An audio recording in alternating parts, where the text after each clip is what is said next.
नमस्कार दोस्तों, मैं आज आपसे कुछ मेरी पर्सनल जो फैमिली की लाइफ है उसे शेयर करना चाहती हूँ। मेरा ये मानना है कि जो भी हमारे ग्रंथ हैं, हमारी कहानियाँ हैं, जो भी हैं वो व्यक्तिगत जीवन से ही निकल कर आती हैं। और जो भी हमारे ग्रंथ हैं वो भी हमारे जो भगवान थे उन्होंने मनुष्य जीवन प्राप्त किया और मनुष्य जीवन जीने पर जो घटनाएँ हुई उसी के बारे में सब कुछ लिखा गया है। तो ये मैं जो बात बता रही हूँ मेरी फैमिली से, मेरे मदर फादर से संबंधित है। कहते हैं एक पुरानी कहानी है जिसमें बताया गया है कि एक व्यक्ति ने अपने पुत्र का नाम नारायण रखा था और जब अंतिम समय आया तो वो अपने पुत्र को पुकार रहा था नारायण नारायण। और विष्णु भगवान प्रकट हुए, उन्होंने बोला तुमने मुझे पुकारा, तो उसने बोला नहीं, मैंने अपने पुत्र को पुकारा था।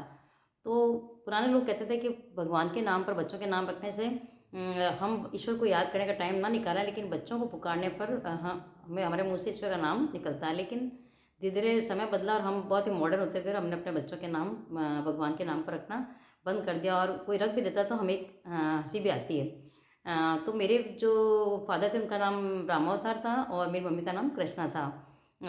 मेरे फादर थे वो बहुत आध्यात्मिक पुरुष थे। वो बैठ के पूजा पाठ तो नहीं करते, लेकिन उनका प्रतिदिन नियम था कि वो अगरबत्ती करते और गीता का पाठ करते। लेकिन सडनली वो एक दो बार वो गिरे और वो उन्होंने धीरे धीरे उठना बंद कर दिया और बेड पे 2 साल बेड पर आ गए। और उसी दौरान उन्हें अल्जाइमर डिजीज़ हो गई, तो वो हम सभी भाई बहनों को भूल गए। 5 भाई बहन थे हम, और मेरे हमारे जो भी रिश्तेदार थे सभी को धीरे धीरे वो भूल गए। मैं भी जब जाती और मैं उनसे कहती पापा मैं आपकी कौन हूँ, तो बोलते तो मेरी कोई अपनी है। लेकिन उन्हें मेरी मम्मी याद थी और मेरी मम्मी का नाम कृष्णा याद था। तो वो पूरे टाइम जब भी कोई चीज़ चाहिए होती तो बोलते कृष्णा जी मुझे चाय दे दीजिए, कृष्णा जी मुझे पराठा खिला दीजिए, कृष्णा जी मेरा ये काम कर दीजिए। मतलब कि पूरे टाइम मम्मी को कृष्णा जी, मतलब इस बहाने उनके मुंह से कृष्णा कृष्णा निकलता रहता था। और जब लास्ट जिस दिन उनकी डेथ हुई तब भी उन्होंने मेरी मम्मी को आवाज़ दी कि कृष्णा जी मुझे चाय और पराठा दे दो। तो मम्मी ने चाय और पराठा बना के दिया, पापा ने वो लिया और उनकी कुछ देर जैसे ही उन्होंने अपना फिनिश किया उनकी डेथ हो गई।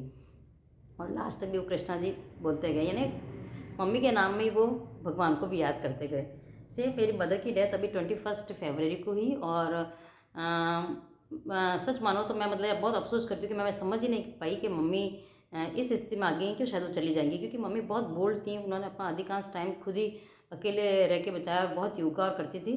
लेकिन फ्रैक्चर से वो जब अभी 6 मंथ पहले बेड पर आई तो फिर भी उन्होंने एक मन में कॉन्फिडेंस था कि मैं खड़ी हो जाऊंगी। लेकिन अचानक से 20 की नाइट को उनकी तबीयत कुछ ख़राब हुई। मैं नाइट में गई और मुझे लगा कि तबीयत ख़राब है, तो मैंने अपनी जो भाभी थी उनको बोला और नाइट में पूरा नाइट वो वहाँ रहीं। लेकिन मॉर्निंग में थोड़ी ज़्यादा तबीयत ख़राब होने पर उन्हें एम्बुलेंस से मैं और मेरे ब्रदर हम लेकर जोधपुर एम्स के लिए निकल गए। लेकिन फिर भी मुझे ऐसा नहीं लग रहा था, क्योंकि मम्मी बीच में नींद काफ़ी लेने लग गई थी, तो मुझे लगता था कि मम्मी ठीक है, मतलब कि वहाँ जाके ठीक हो जाएंगी। तो मैं मम्मी को बराबर जगाती रही, लेकिन रास्ते तक मुझे कभी ये ध्यान नहीं आया कि मम्मी का ये अंतिम टाइम है और मुझे कोई गंगा जल या साथ में लेना चाहिए था, क्योंकि मुझे सबने कहा कि आपको ऐसा करना चाहिए था। पर मुझे लगा ही नहीं कि मेरी मदर सडनली इस तरह से चली जाएंगी। और जैसे ही हम वहाँ पे जोधपुर में एम्स में पहुँचे, हमने इमरजेंसी में मम्मी को हम लेके गए। डॉक्टर ने मेरी मम्मी का नाम पूछा तो मेरी मम्मी ने बोला कृष्णा। और उन्होंने अपना नाम बोला और हम उनको अंदर लेके गए, बेड पे लिटाया। डॉक्टर ने बोला ये सी इज़ नो मोर, वो नहीं है, इनकी डेथ हो चुकी है। तो मुझे बड़ा मतलब कि सरप्राइज़ हुआ। मैंने डॉक्टर को बोला सर अभी तो मेरी मदर ने बाहर अपना नाम बताया है कृष्णा, और मतलब 2 सेकंड के अंदर हम अंदर लेके आए हैं, तब तक आप बोल रहे हैं कि ये नहीं है। तो डॉक्टर ने बोला कि हाँ इनकी पल्स नहीं है, बिल्कुल इनके पल्स तो है ही नहीं। और ये जो भी इनका शायद हो सकता है ब्रेन एक्टिव हो, तो उन्होंने नाम बता दिया हो कृष्णा। तो मेरी मदर ने लास्ट में भी मतलब कि अगर वो भगवान की भक्ति नहीं करी थी, लेकिन उनका नाम कृष्णा था और डॉक्टर ने पूछा तो वो कृष्णा नाम लिखकर अपना नाम बताकर और कृष्ण भगवान को याद करते हुए गई। तो फिर मुझे मन में कहीं ना कहीं एक बार तो मुझे लगा कि शायद मैं समझ ही नहीं पाई कि ये उनका लास्ट टाइम है। और मुझे उनके लिए उन लोग कहते हैं गंगा जल या तुलसी डालनी चाहिए उनके मुँह में, वो नहीं कर पाई। लेकिन फिर मैं धीरे धीरे बैठ के जब उस बात को याद करी थी तो मेरे मन में ही आया कि नहीं, मम्मी ने लास्ट में मतलब कि उनकी पल्स बिल्कुल नहीं थी। डॉक्टर कह रहा है 2 सेकंड के अंदर डॉक्टर ने बोल दिया कि ये डेड है। और मेरी मदर ने अगर अपना नाम बताया 2 सेकंड पहले कृष्णा, तो वो ईश्वर को याद करते हुए गई।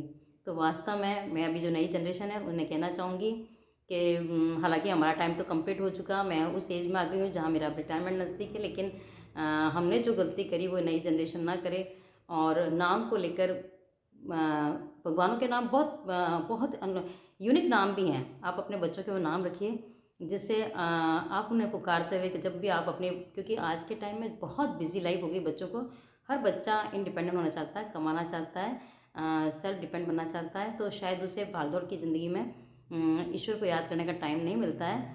और जिस ईश्वर ने ये सृष्टि बनाई है, अगर आप उसका धन्यवाद नहीं करते, उसने आपको एक अच्छा जीवन दिया है, आपको 2 टाइम का खाना दे रहा है, अच्छा कपड़ा दे रहा है पहनने के लिए, आपके सर पे छत है, और आपको अगर अर्निंग करने के लिए आपको हिम्मत और ताकत दी है, तो कम से कम मैं उन बच्चों को कहना चाहूँगी कि पूरे दिन में कुछ समय निकाल के उस ईश्वर का शुक्रिया ज़रूर अदा करें कि उसने आपको ये सुविधाएं दी हैं, आपको एक अच्छा जीवन दिया है।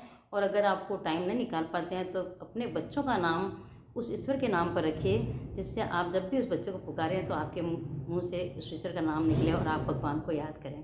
तो अगर आप मेरी बात से सहमत हैं तो प्लीज़ मेरा वीडियो लाइक करना। Thank you so much.